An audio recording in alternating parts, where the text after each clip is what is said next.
प्यारे दोस्तों, आज हम आपको एक गधे का वाकया सुनाने वाले हैं। गधे के पेट से ऐसा क्या निकला जिसे देखकर लोग हैरान रह गए। ये वाकया कहाँ का है और किसके साथ पेश आया, आगे हम आपको वीडियो में बताएंगे।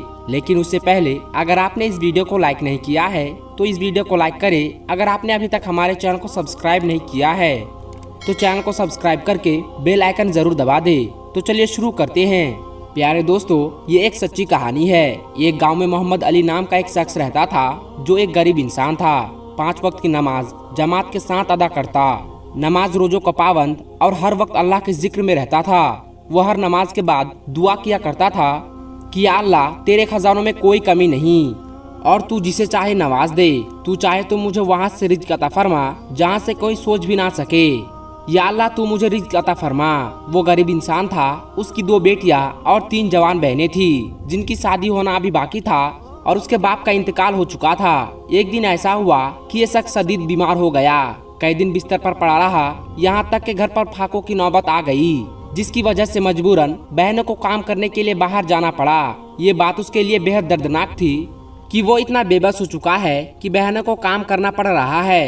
वो रोने लगा और फिर दुआ करने लगा, या अल्लाह, तू अपनी तरफ से वहाँ से रिज़्क़ दे जिसकी किसी को तवक्को ना हो। बेशक तू ही हक है, तू ही सब जानता है, तू ही मददगार है। उसका इस बात पर मुकम्मल यकीन था कि अल्लाह एक न एक दिन उसकी दुआ जरूर सुनेगा और उसकी गैब से मदद फरमाएगा। एक दिन वो फजर की नमाज के लिए मस्जिद गया।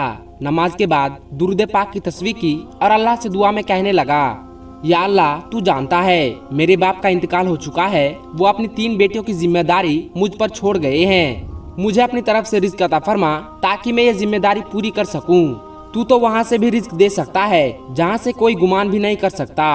प्यारे दोस्तों, वो नमाज पढ़कर मस्जिद से बाहर आया तो उसे एक नौजवान मिला जिसके पास एक गधा था। उस नौजवान ने उसे रोका। मोहम्मद अली ने रोकने की वजह पूछी तो वो आदमी कहने लगा, आप मेरे से इस गधे को खरीद सकते हो क्या? मैं इसे बेचना चाहता हूँ। मोहम्मद अली ने कहा, मेरे पास तो अभी पैसे नहीं है, वरना मैं जरूर खरीद लेता। इस पर वो नौजवान कहने लगा, आप ये गधा मुझसे ले लो क्योंकि मैं इसको अभी रख नहीं सकता।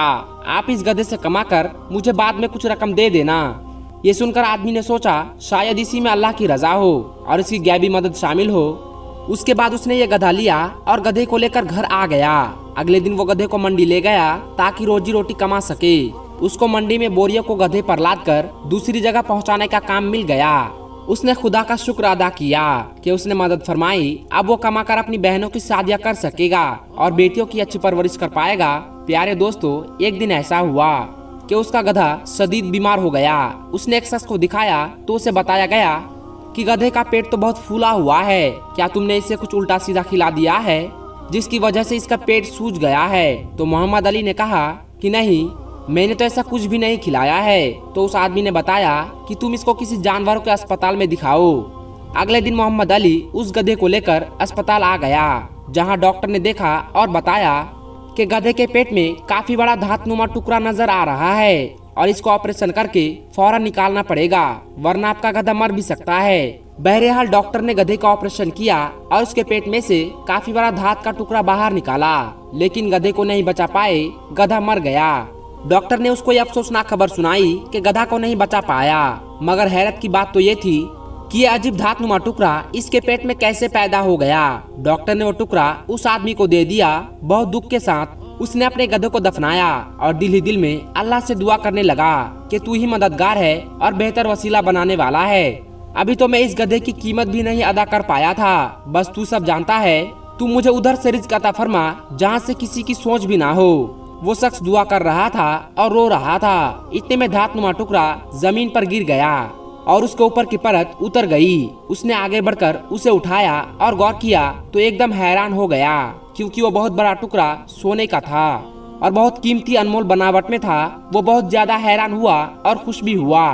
वो अल्लाह का शुक्र अदा करने लगा। अगले दिन वो उस टुकड़े को छुपाकर शहर ले गया और एक बड़ी सी सुनार की दुकान पर आकर उसको ये बड़ा सा टुकड़ा दिखाया। दुकानदार भी हैरान रह गया और कहने लगा कि ये बेशकीमती अनमोल चीज तुम्हें कहाँ से मिल गई। अगर वो दुकानदार को बताता कि ये कीमती चीज गधे के पेट से मिली है तो उसकी बात का कोई यकीन न करता, लिहाजा उसने उसे टाल दिया। बहरहाल प्यारे दोस्तों, वो सोने की कीमती चीज दुकानदार ने अच्छी कीमत पर उसे खरीद ली वो शख्स जिसका नाम मोहम्मद अली था वो घर वापस आता है और आते ही सजदा शुक्र अदा करता है क्योंकि अल्लाह ने उसकी दुआ कबूल फरमा ली थी और उसको वहाँ से अता किया जिसके बारे में कोई सोच भी नहीं सकता था। उसके बाद उसके दिन फिर गए और उसने अपना घर लिया और बहन की शादी धूमधाम से की और अपनी बीवी बेटी और माँ के साथ खुशी खुशी जिंदगी गुजारने लगा। दोस्तों, इस कहानी से हमें ये सबक मिलता है कि सारी बात अल्लाह पर यकीन की है। जिनका यकीन सिर्फ अल्लाह ताला की जात पर होता है तो वो उनको जरूर अता फरमाता है और बेशक इज्जत और जिल्लत सिर्फ अल्लाह के इख्तियार में है।